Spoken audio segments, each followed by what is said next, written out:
Hello there, you're watching Joy News Prime with me, Blessed Tugain. Our headlines this hour: government seeks technical support from the International Monetary Fund to develop new conduct of public officers law in a bid to address weaknesses in the existing asset declaration regime. But the Speaker of Parliament is questioning the political will. We'll get you the very latest on that, and residents of Tema are demanding action as chaotic parking of transit haulage trucks is becoming a major headache for the city roads.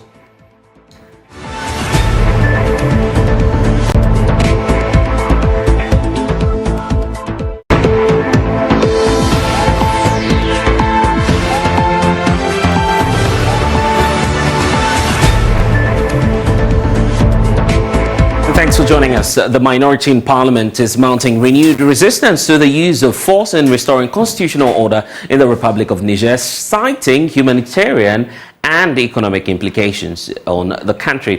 ECOWAS Tuesday ordered the activation of its standby force after its ultimatum to Niger's military junta elapsed last Sunday. There have been concerns about the use of force to restore democracy in the West African nation after its president Mohamed Bazoum was ousted last month. Earlier, ranking member on Parliament's Foreign Affairs Committee Samuel Okujeto-Ablakwa indicated that President Akufo-Addo's engagement on the matter must be subjected to parliamentary scrutiny.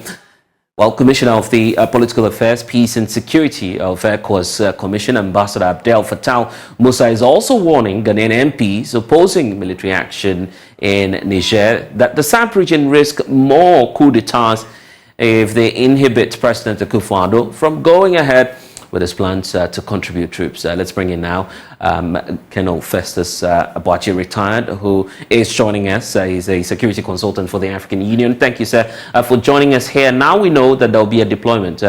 They have reactivated, and I'm talking about ECOWAS, the standby force. What are the implications for the region? Well, the deployment, okay, sorry. Thanks for having me. This deployment indicated in the communique of yesterday is not a done deal yet. There are certain obstacles that need to be crossed.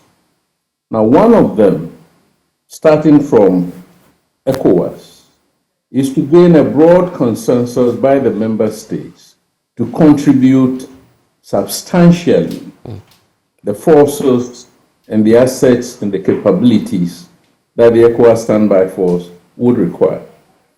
We manage, for some reason, given all the economic challenges that we are facing in the sub-region, the next hurdle will be that under international law, ECOWAS must not, should not, launch an intervention into a member state which has not aggressed any other member state. So ECOWAS needs to go to the Security Council through the African Union. African Union Peace and Security Council, not the chairperson of the ECOWAS Commission, Mahamat Faki. He's only a civil servant. He doesn't give executive authority for intervention. So let's grant it that the AU Peace and Security Council will grant the intervention by passing a communique that endorses the ECOWAS decision of yesterday. Within the Security Council, because of the nature of this intervention, which is strictly a Chapter 7 intervention, the UN Charter requires that 9 members of the 15 must vote in support. And then all five of the Security Council permanent members must be part of the 9. We don't expect that currently, giving the signals from Moscow that Russia is going to endorse this, Russia is likely to cast a veto vote if China abstains. Now, once that falls through, ECOWAS will then be under pressure to pursue only the diplomatic option. And that is where we said from the beginning that the focus must be. Of course, ECOWAS can come home and say, yes, you've said that we cannot go, but we are going nonetheless. They will get the Western support, maybe, but there will be consequences when you violate international law. So I'm not saying that the intervention wouldn't take place, but it needs to cross these hurdles. And ECOWAS must think about the other dynamics. I've heard humanitarian, but critically, Niger is not like the Gambia. Niger is faced with an insurgency and terrorism. And any attempt that unhinges the political center of Niger is likely, to create a lot more risk for the sub-region. And one of the warnings coming from Moscow is that Moscow is warning against the intervention, trying to suggest that Niger could be turned into a proxy theater which draws in Western and Eastern forces and which completely destabilizes Niger as it is. And then that will create corridors or room or spaces for the jihadists to have a swoop over West Africa. I think our leaders must rethink. Look, we have allowed Côte d'Ivoire to get away with it. After Côte d'Ivoire 2011, we allowed Togo to get away with that. In 2015, we allowed Alpha Condé 2020 to get away with that. And we saw the consequences. And then recently in Senegal, we did not raise a finger. And I've not even mentioned Burkina Faso, whose problem started in 2014 when Campore wanted to do the same kind of re-engineering. So let's come back home and deal with these threats to democracy from within civilian administrations or by civilian administrations in order to remove the raison d'etre for the military to be adventurous. In spite of your... But in spite of the concerns you're raising now, what do you envisage to be that operational modus of the military regime? What sort of operations would they undertake? Well, they are defending. They are sitting at home. This is a country that belongs to them. They know the terrain very well. They have the population. And this situation that we've dragged ourselves into is very much also a public winning the hearts and minds campaign. So let's assume that they have the Nigerian public behind them. And Niger has militias, which probably the rest of the West African countries don't have, those who are threatening to go and intervene. They have gendarmes, which, is more operationally capable than the normal police that we have, except with the rapid reaction forces. But they have a sizable amount of gendarmes. They know the terrain very well, so they have an advantage, you see. And their trump card is that they still are, although Bazoum has been released, or he's come out of his strong room, and is now at home, according to information I had yesterday, Bazoum is under some sort of close arrest. It's a trump card for them. Any attempt that goes into Niger, if it doesn't surgically secure Bazoum, Bazoum might end up being assassinated. I see. The ECOWAS citizens in Niger could be targeted by Nigerian civilians. And then we have this humanitarian crisis, and then we have more refugees, and then the onions stop, the goats stop coming, the cattle stop coming.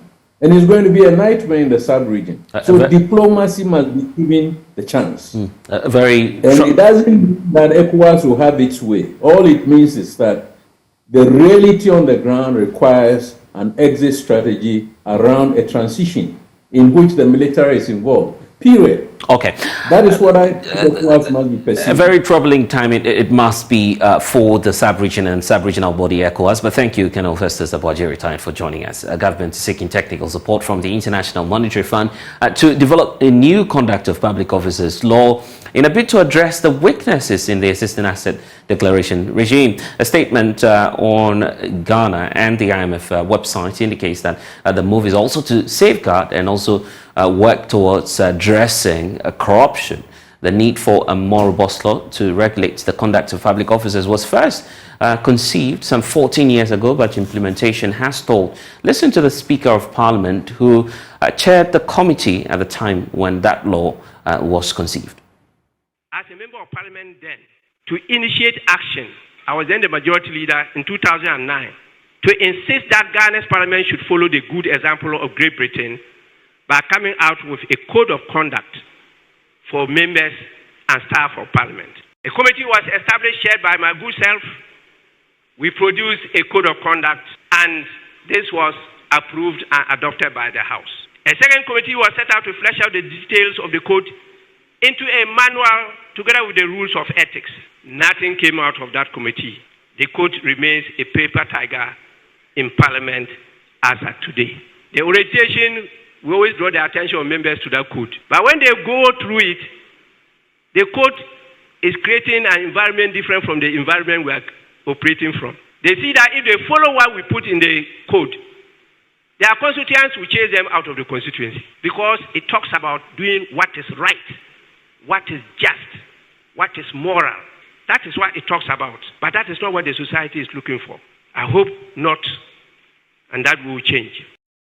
Well, let's hear from my colleague Elton Brobe, who's joining us via Zoom now for more on this. Elton, what is the IMF saying about this, really?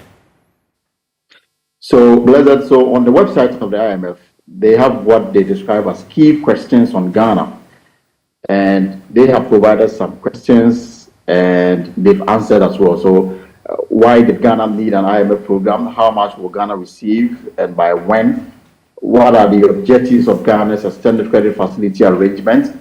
What are the policy priorities? How will the program protect the most vulnerable? Will the program result in cuts in social programs?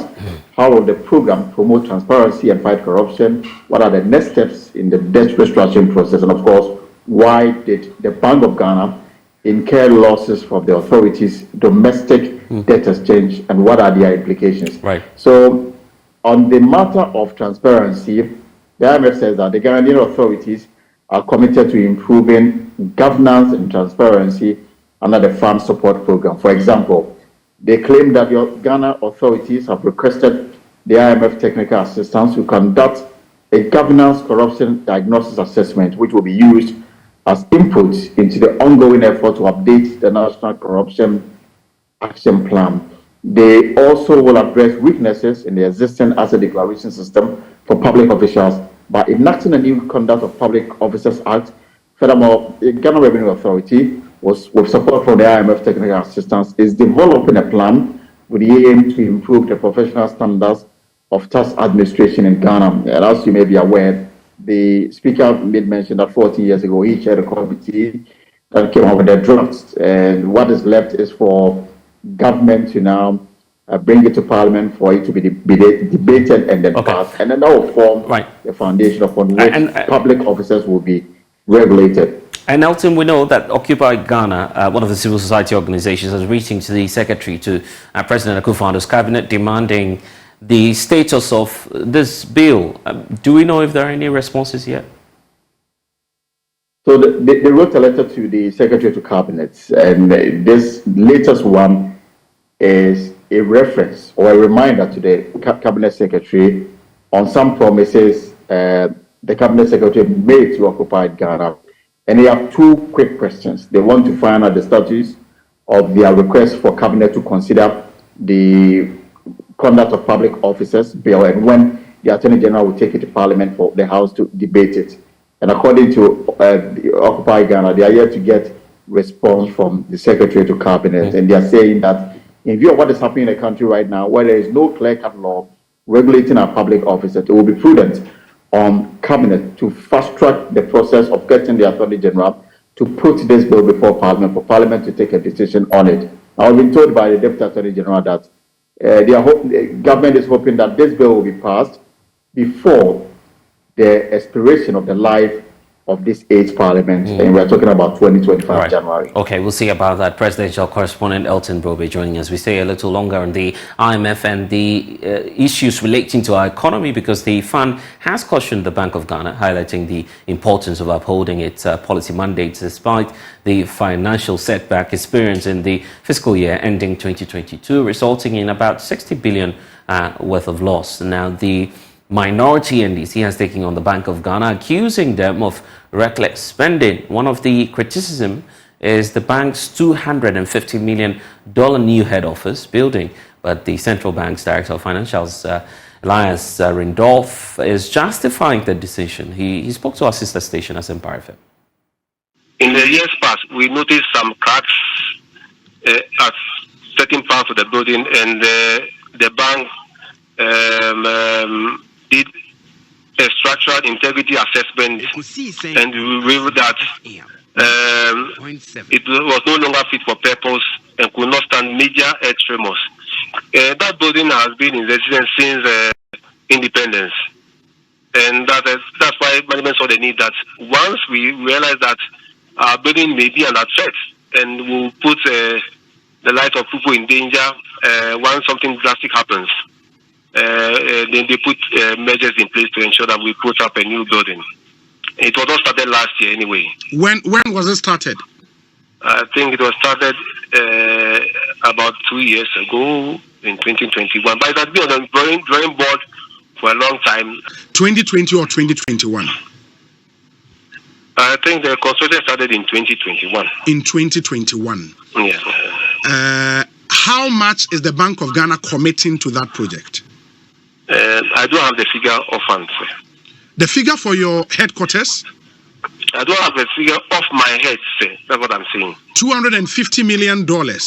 Are you committing $250 million to that project? I don't have the full complement of the figures. Mr. Rindolph, you are the Director of Finance of the Bank of Ghana.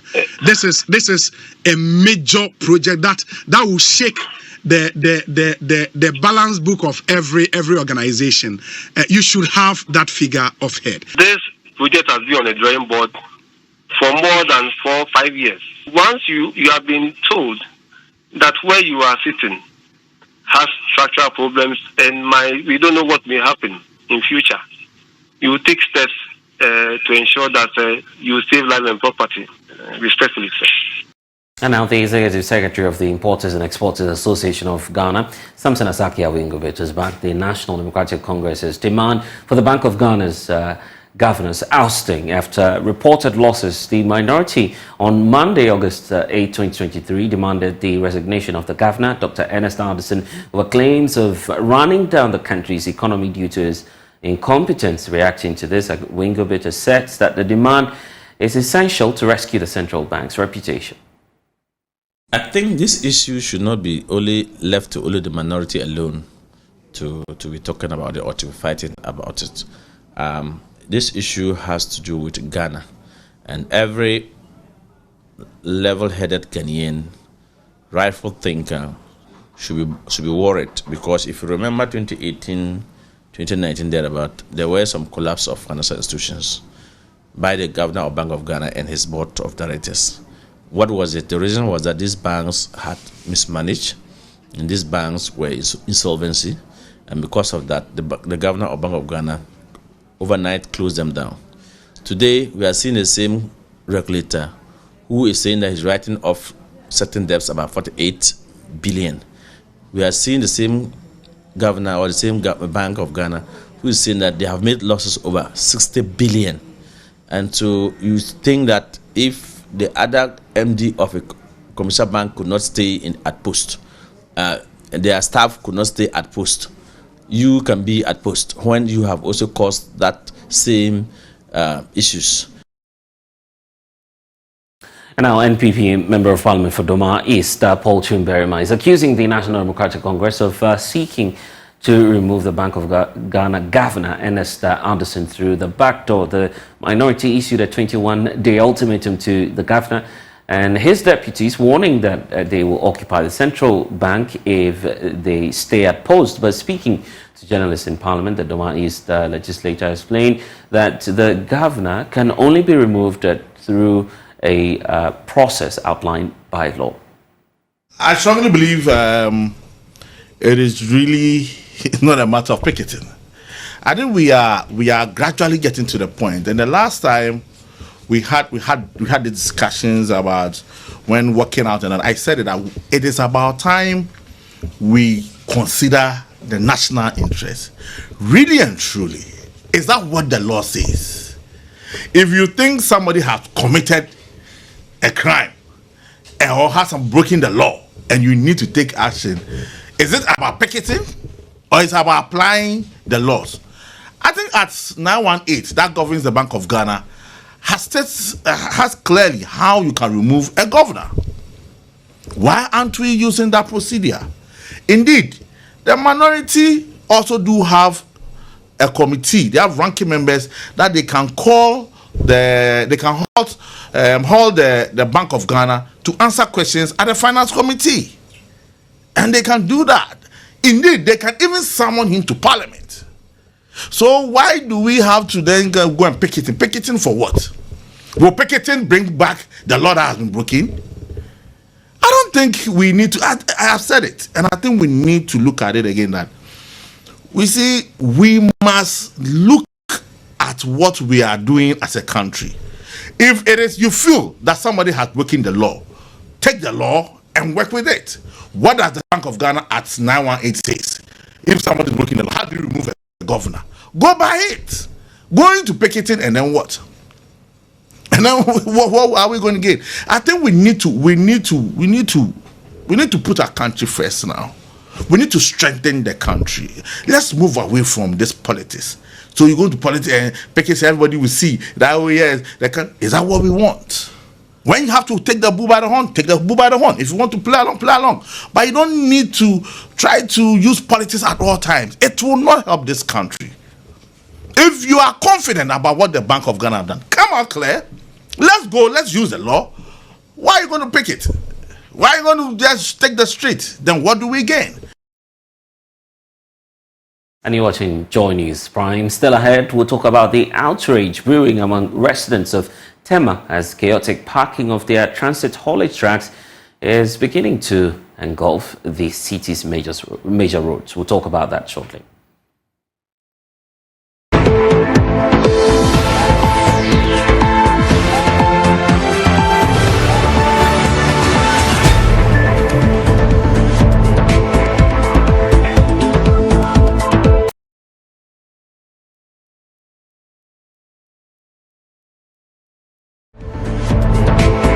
Thanks for staying with us. Outrage brews amongst residents of Tema's chaotic parking of transit haulage tracks engulfs the city's major roads, posing danger to lives of locals, drivers, and also pupils of basic schools across the metropolis. Frustration mounts amongst residents due to city authorities' inaction, which they believe has emboldened transit drivers to flout traffic rules and endanger public safety recklessly. My colleague Carlos Caloni reports from the port city of Tema.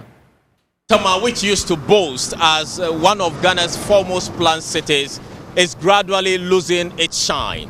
And some have described the city as a decaying city due to a number of factors, including what you can see in your picture, where you find transit trucks parking by the shoulders of the road here on the Harbour Road, exposing motorists to a lot of danger. Residents have been expressing concerns over this issue and would want to speak to Masaudu, who is a concerned citizen here in Tema, about the situation and what he makes of the situation. As for this particular road, the transit people have taken over the road and it has narrowed the road.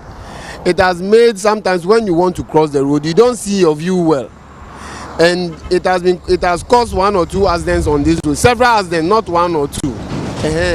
And because of here, the street light and other things too are not working. When they park, darkness overshadow the area, and robbers too also attack.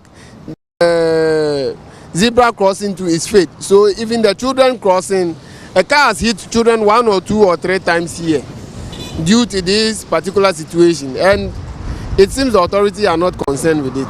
A number of accidents has happened, which I've seen it with my own eyes.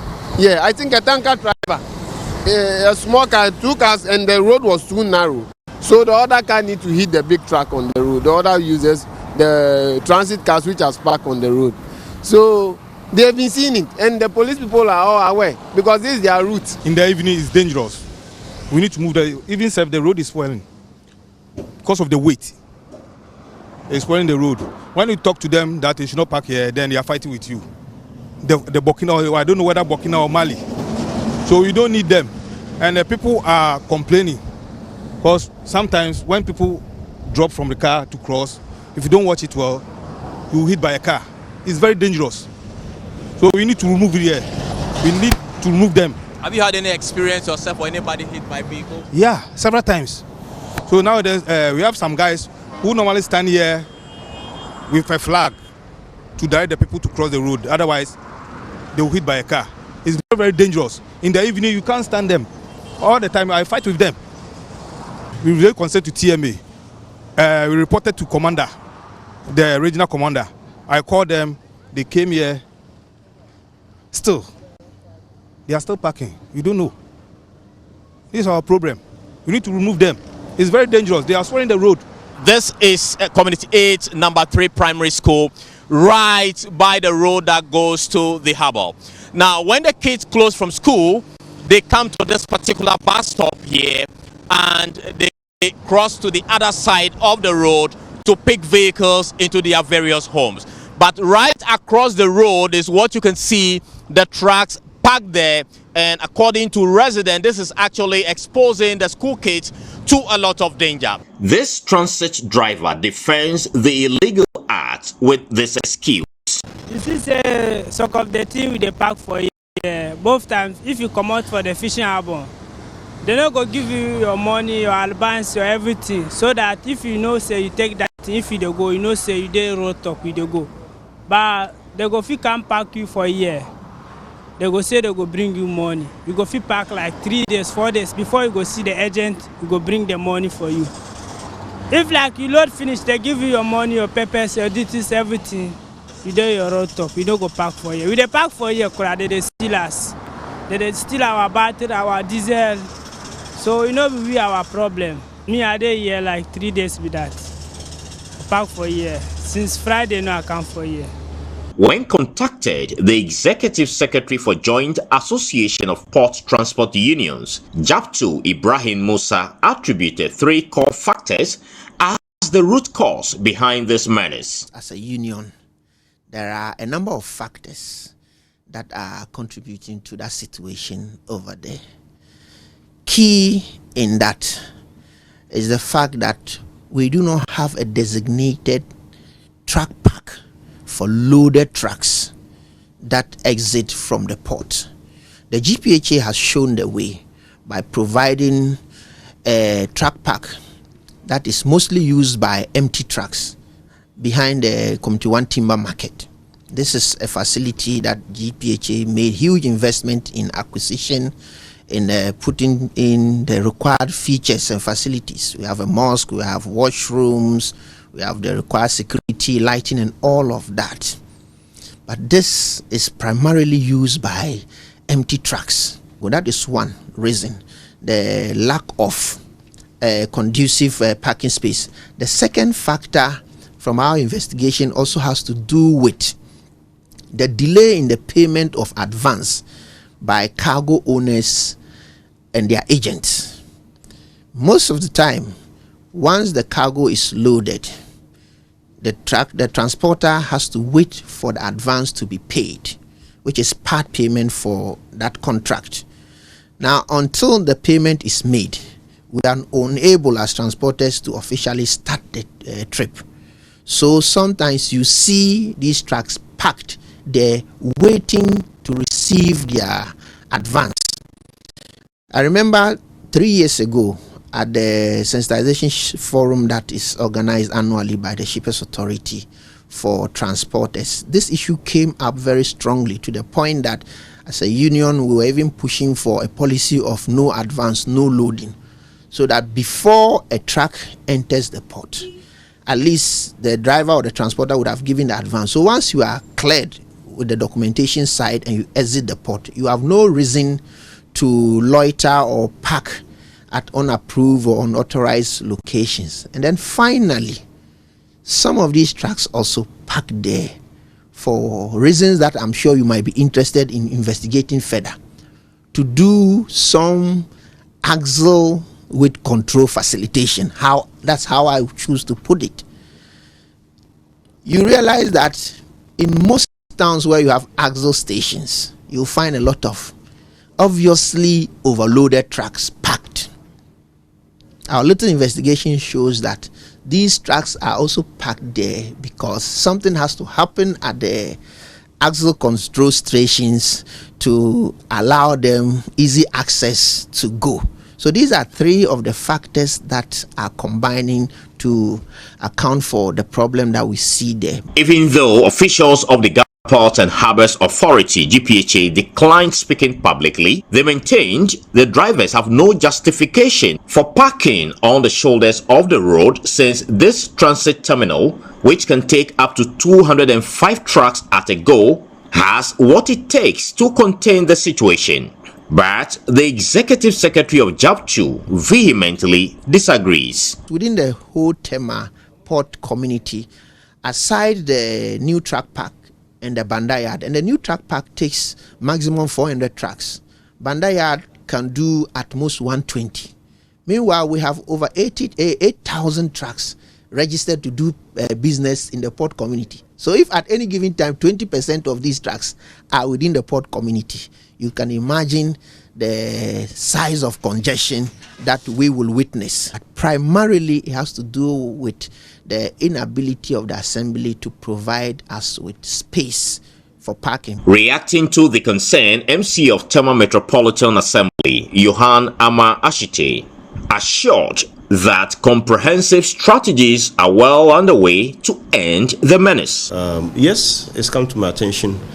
Before I took over, we used to have lots more of this long tracks. You know, these are tracks who are actually plying the road, and they belong to different nationals. Most of them are not Ghanaian tracks. Some are from Burkina Faso, some are from Cote d'Ivoire, some are from Togo. So they are multinational. And then based on the protocol, I mean, if you're dealing with them, we have to be a little bit careful. But we were able to meet with GPHA. We were able to get a location around the Loop Oil area. And that took a huge chunk of them. We still have some which are still there. As we speak now, there's another place that we've identified. We have a contractor now who is putting things together to get a place in shape. Once this is done, then we should be able to move the remainder to that particular facility, and after that we shouldn't have problem. But you see, normally if they are ordinary tracks, there's a way we deal with them. But these are tracks that are coming from different nationals, and they are here to do business.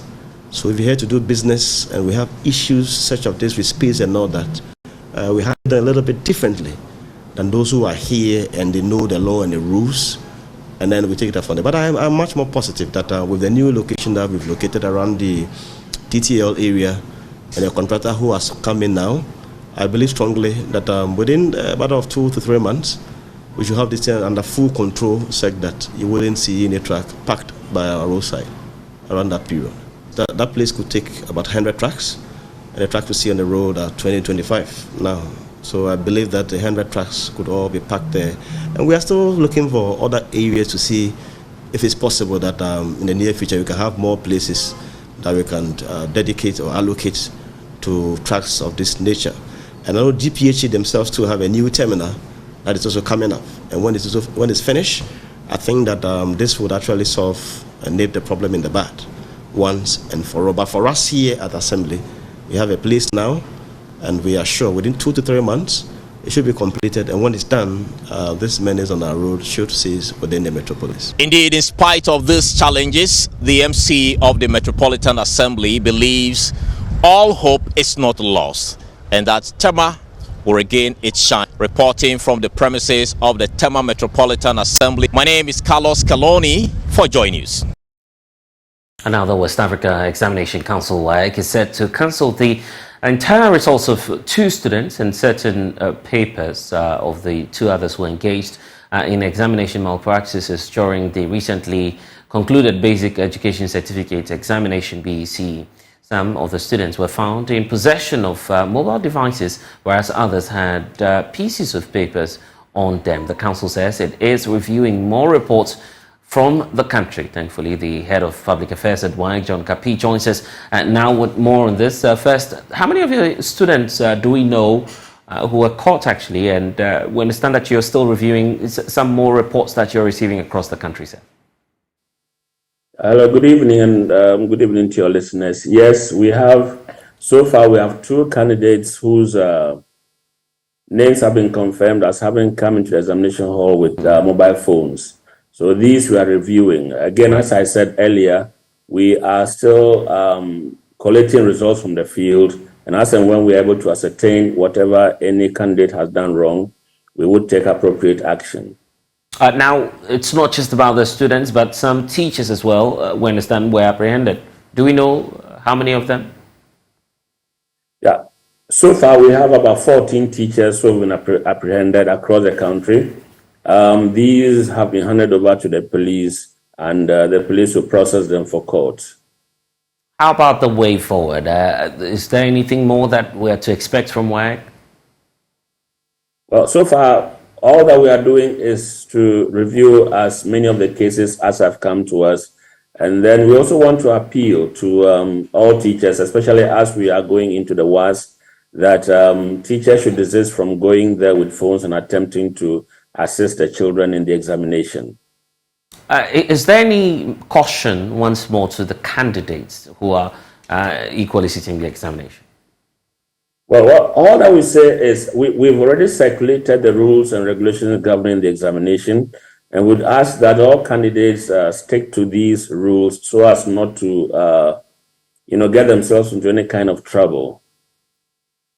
I see. John Gapi, thank you for spending some time with us. 3 persons have filed to contest the parliamentary primaries of the New Patriotic Party in the Wa Central constituency. They include the Wa Municipal Chief Executive Isaha Kutayu Momin, and he came close to winning starts for the NPP in the 2016 elections. The party's parliamentary candidate for the 2020 elections, Hajia Humu Awudu, who's hoping to be the second time lucky winner, has also filed, and we know that business man and a son of a former Upper West Regional Chairperson of the NPP, Abdul Isahaku, has also filed to contest the primary. Joy News' Upper West Regional Correspondent Rafiq Salam reports all 3 are cousins from the same ancestral lineage in Wa. For the 3rd consecutive time, Wa Municipal Chief Executive Isako Tair Mumin has penciled his name to contest in the Wa Central MPP parliamentary primary, accompanied by hundreds of his supporters, including former Wa Central Chairman of the MPP, Ali Gusampo Kamara. They drove on convoy from the party's youth secretariat office at Wazongo to the party's Wa Central constituency office located at the Wa Airport Street. He was welcomed into the party's office by members of the election committee led by Abbas Mumin Siddiqui. Abbas Mumin okayed the documents after he perused through them. The Wa mayor, in his interaction with the media, described himself as dependable, honest, and an old horse who doesn't fear race. Being an old horse who doesn't fear race, we have been in it 2 times as a parliamentary candidate and 3rd time as a parliamentary aspirant. So today marks, let me say, the beginning of the end of me being a parliamentary aspirant and also a parliamentary candidate, because we are moving in to win this race and to win the parliamentary candidate to win the seat for MPP within, for Wa Central. Standing on his way is another old foe and distant cousin, Hajia Umu Audu, who defeated him in 2019 to represent the party in the 2020 general election. She told her team supporters that she is back to continue the unfinished business. The main agenda is to see Wa Central to the next level.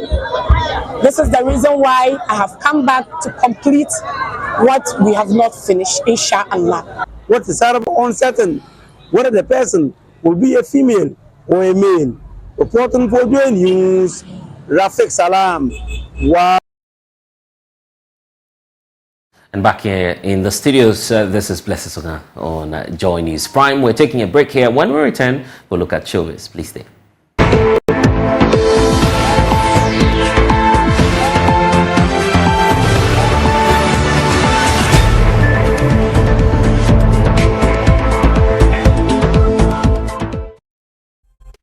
And it's certainly time to check out what's happening in showbiz. Becky, good to see you. Thank God it's Friday. Yeah, thank God it's Friday. Have you ever had a broken heart before? Good question, but we'll answer that after the show, I guess. Well, some people are so open, they're talking about it, and they're really? you know, creating songs out of it. So if you've been heartbroken before, you should create something about it. You might not want to talk about it, but you can create something out of it.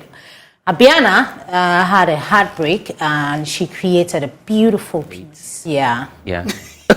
you just fall for that. You can relate? We can't all relate. No, I can't. Oh, I have never had a broken heart before. Yeah, right. But let me tell you all the events that you should, be looking forward to this weekend. We have Comedy Express.